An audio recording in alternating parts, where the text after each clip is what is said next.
ये कहानी है एक मछुआरे जोस सल्वाडोर अल्वारेंगा की। वही शख्स जो कि समुद्र में उतरा, लेकिन उसे वापसी में पूरे 438 दिन लग गए। सच है, उनकी ये कहानी बड़े चुनौतीपूर्ण संघर्ष की है, जिसमें जीवन और मौत का खेल चलता रहा। पेशे से मछुआरे जोस अल्वारेंगा और समंदर से जद्दोजहद की कहानी शुरू हुई 17 नवंबर 2012 से। जोस अल्वारेंगा मेक्सिको स्थित अपने गांव से गहरे समंदर में मछली पकड़ने के लिए निकले। जोस अल्वारेंगा और उनके साथी कॉर्डोबा का काम सिर्फ 30 घंटों का था। उनके मुताबिक उन्हें यह काम पूरा करने में केवल एक दिन ही लगने वाला था, पर किसको पता था कि आगे कुछ ऐसा हो जाएगा कि 30 घंटों का समय 438 दिन में बदल जाएगा। जोस अल्वारेंगा और कॉर्डोबा को तट से निकले कुछ ही देर हुई थी कि वे भयंकर तूफान में फंस गए। उनकी नाव का मोटर, रेडियो सब खराब हो गया। 5 दिवसीय तूफान उसे अपने साथ बहा ले गया। अपनी जान बचाने के लिए उन्हें लगभग 500 किलोग्राम मछली वापस समंदर में डालनी पड़ी। उनके पास नाव चलाने के लिए पतवार नहीं थी, न ही कोई टॉर्च और न ही खाने पीने की चीजें। तट से संपर्क करने के लिए उनके पास कोई उपकरण भी नहीं था। वे दोनों समंदर में बहते चले गए। दूर दूर तक जमीन का कोई नाम और निशान नहीं था। पहले तो सब कुछ प्लान के अनुसार ही हो रहा था, पर अचानक खतरनाक तूफान आ गया और वे उसमें फंस गए।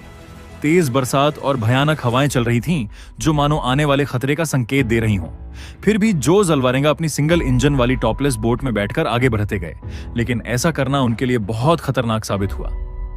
जब भूख असहनीय हो गई तो जोस और उनके साथी ने खुद मछलियां, जेलीफिश, कछुए, समुद्री पक्षी पकड़ लिए और उनका कच्चा मांस खाकर अपनी भूख शांत की।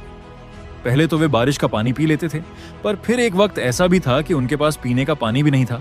इसलिए उन्होंने कछुए का खून पिया। करीब 4 महीनों तक उन्होंने ऐसे ही गुजारा किया। फिर जोस के साथी कॉर्डोबा ने कच्चा मांस खाने को मना कर दिया तथा खाना पीना छोड़ दिया, और जल्द ही वह भूखमरी से मर गया। अपने साथी की मृत्यु के बाद भी जोस 6 दिनों तक तो उसके मृत शरीर से बतियाते रहते थे, पर फिर उन्हें लगा कि इस तरह अपना आपा खोने से कुछ नहीं होगा। उन्हें वास्तविकता को स्वीकार करना होगा। फिर जोस ने अपने साथी की डेड बॉडी को नाव से फेंक दिया। साल्वाडोर अपने शुरुआती बिंदु से 10,000 किलोमीटर से अधिक की दूरी पर था। वह खुली आंखों से आसमान में टिमटिमाते सितारों को देखता, इस उम्मीद के साथ कि कोई उसकी मदद के लिए आएगा।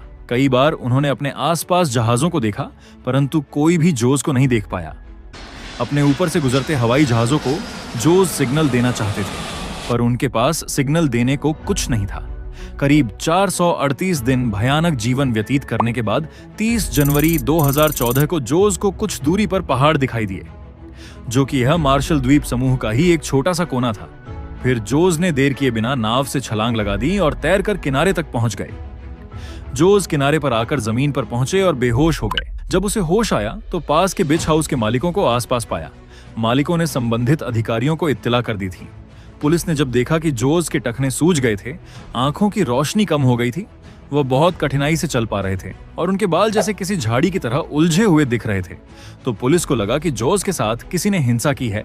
परंतु जोस ने उन्हें सच बताया और इस बात की इन्वेस्टिगेशन भी की गई, जिससे पता चला कि वे बिल्कुल सच कह रहे हैं। जोस जब अपने घर वापस लौटे तो उन्हें देखकर सभी हैरान रह गए, क्योंकि सबको लगा कि वे अब इस दुनिया में नहीं रहे। जोस जब वापस अपने परिवार के पास लौटा तो सभी की आंखें खुली की खुली रह गईं। सभी ने उसे मृत मान लिया था। सबसे ज्यादा खुशी जोस अल्वारेंगा के माता पिता और उसकी बच्ची को हुई। दोस्तों, ये कहानी थी एक ऐसे आदमी की जो 400 से भी ज्यादा दिनों तक समुद्र में रहा और अपनी हिम्मत के बूते जिंदा वापस लौट कर आया। दोस्तों, अगर आपने अभी तक सब्सक्राइब नहीं किया तो पहले सब्सक्राइब कर ले